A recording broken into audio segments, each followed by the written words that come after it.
Yes, Mel, before you say anything, I just want to make sure you know you're still not seeing Junior for Mother's Day. I haven't changed my mind, and I'm not calling you about Mother's Day. I'm calling you about something else.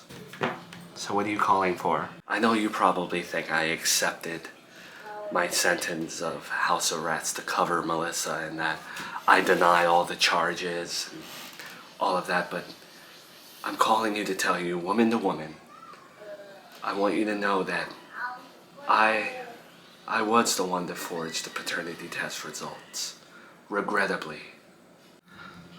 I really don't want to hear the term paternity test anymore. I appreciate you being honest with me, but at the same time, how am I supposed to take that news? How am I supposed to sit here and be grateful that you're telling me that you forged my husband's paternity test in an effort to drive us apart and ruin my life? I just want to make it clear that I did not forge those results just to spite you and be hurtful and to be evil. Throughout the years, you have prevented me from seeing my grandson, and I have accepted that fate. I have given up entirely on seeing him. But Melissa promised me that I would have a new family, and just a sniff of that made me desperate. And all I wanted was to have holidays with my grandson again, and more importantly with my son, who you also took from me.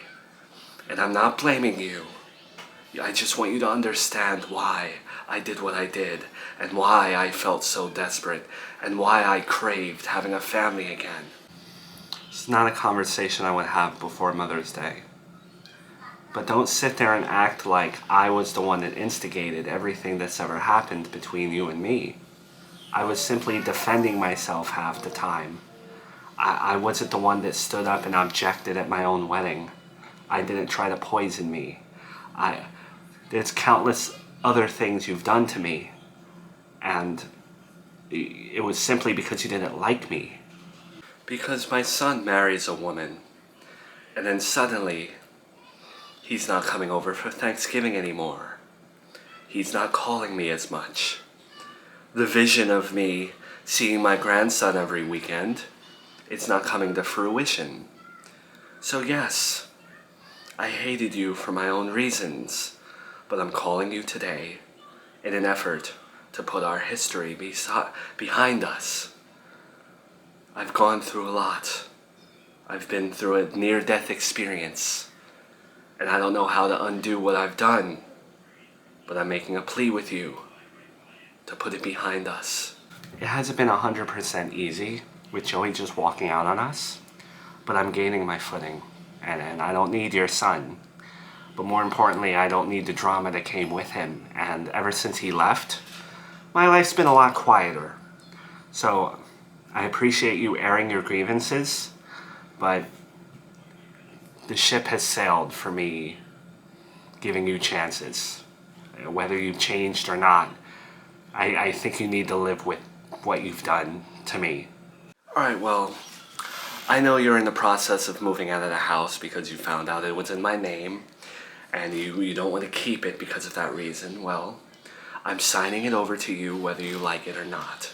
I don't want anything in return, and I'm going to do this for my grandson, and I will never bring it up to you again.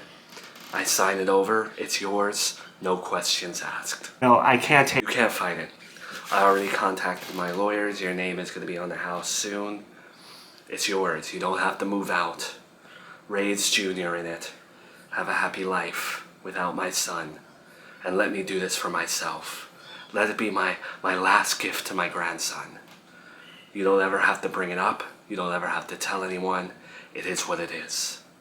Don't trust me. You don't have to. But the house is going to have your name on it whether you like it or not. Fine.